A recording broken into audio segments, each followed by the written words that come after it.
So, you've got Crohn's disease. Bummer.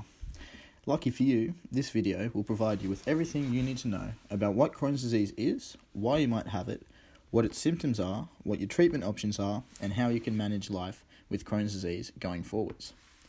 So despite what you might think based on its name, you were not actually cursed by a Crohn in order for you to develop Crohn's disease.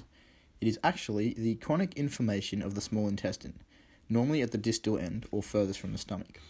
And it affects 2.5 million people worldwide, so you're not alone, and unfortunately, we don't actually have a cure.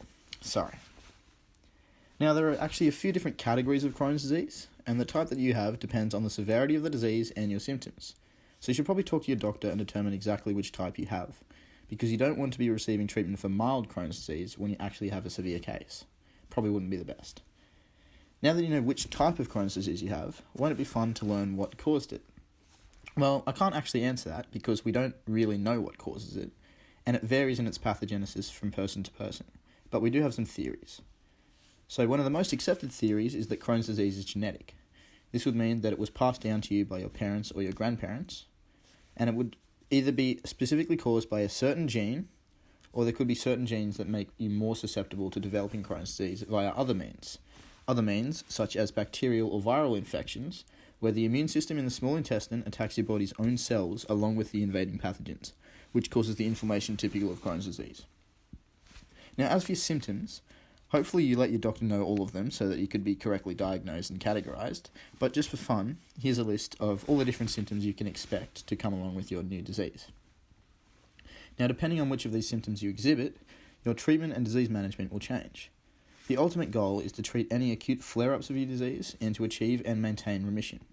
And this chart shows the steps that will be taken to treat and manage your disease based on its classification and severity. Hopefully you too will be able to enter and stay in remission.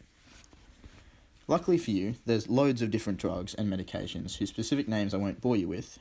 I'll leave that to your doctor.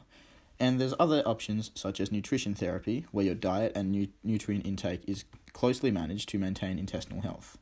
And of course, the last resort option of surgery, where the damaged portion of the small intestine is removed and the healthy sections are reattached.